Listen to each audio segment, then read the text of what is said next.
Halló? Halló, jó reggelt kívánok, Ildikó néni? Igen. Debreceni Anita vagyok, nem zavarom? Nem, csak nem tudom, hogy miről van szó. Jaj, a sütikről van szó, tudom, hogy már annyira nem foglalkozik vele, de nagyon sok sütit csinált az én anyukámnak, a debreceni Zsókának, és meg hát sok embernek. És tudom, hogy már nem nagyon tetszik ezzel foglalkozni, de én egy nagyon érdekes dologgal fordulnék mégis az Ildikó nénihez, mert... Hát nekem van egy vőlegényem, akivel egy kicsit eltávolodtunk most, és én azt hallottam, remélem, hogy nem csak ilyen városi legenda, hogy az Ildikó néninek voltak ilyen szerelemsütiji, valami barna tészta, és akkor ilyen valami bájitalt, valamit beletetszett keverni, amitől a fiú biztos. Nem, ez valami hülyeség, de különben én nem ismerem az anyukáját, a debreceni Zsókát se. A Kloskán lakott? Soha nem is hallottam. De Szabó, a debreceni alány neve Szabó Zsóka, új, nem a Kloskán? Nem, úgyse, valami tévedés van, nem is ismerem, soha nem is hallottam. De nincs olyan süti, amitől ilyen szerelmi? Egy ilyen fiatal lány, mint ön, nem szabad foglalkozom. Vagy szereti a vőlegénye, vagy nem, a fiat semmit nem használ. Nem használ? Egy jó tészta mindenkinek jól esik, de ezt a gondolatából is, mert különben sose közelednek, ha ilyen gondolatokkal közelik.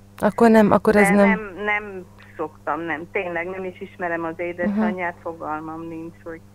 Mondták, hogy ilyen sütiket tetszett csinálni, amitől, hogyha a fiú megette, akkor biztos. Valaki rosszul mondta, mert ilyet, vagy egy vicc akart lenni, de szó sincs ilyesmiről. Hát én mindig láttam a tévében, hogy vannak ilyen bájitalok, meg mondjuk én nem foglalkoztam meg, hogy voltam egyszer jósnőnél, de ő... Az a másik butasság, Istenem, őrizzem meg a jósnőktől. Igen. Sok pénze van kidobni? Hát nincs. Istenem, én nagyon idős vagyok magához képest, 70 éves, de én ilyesmire soha még életemben nem gondoltam. Nem is szabad, forduljon inkább a saját vallásába, kérje a Jóistent, hogy segítse meg, de nem ilyen butaság, meg babonákkal, meg fordított bugyi, meg fekete macska, meg üres vedér, meg ilyesmi, nem szabad. Az üres vedret nem hallottam.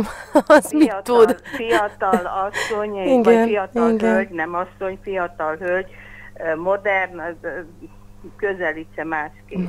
Köszönöm szépen, nagyon-nagyon tündéri. Még annyit hadd mondjak el, nagyon röviden, jó, hogy tudom, hogy vasárnap lesz a születésnapja. És ez a City Rádió reggeli ébresztője, amiért remélem, hogy nem haragszik meg, de Enikő és Boglárka kért meg arra, hogy köszöntsem föl az ő nevükben, és tudom azt, hogy nagyon-nagyon szeretik és tisztelik, hogy nyilván semmi nem igaz ebből a szerelmi sütiből, de hát valahogy valamilyen indokkal már muszáj volt felhívnom. Köszönöm szépen, nagyon kedves, de legalább én elmondtam a véleményem de a milyen jó! Hát higgye el nekem, hogy ha valaki ebben nem szakavatott, akkor pont én vagyok, tehát engem berzenkedem tőle, messze menően, de hát valamit mégiscsak ki kellett találni, na. Még most jött volna a mágiarakás. Köszönöm szépen. Isten éltesse Ildikó nénit, és akkor Enikő és Boglárka nagyon-nagyon szeretik önt, jó? Köszönöm szépen. Szép napot, viszont hallásra.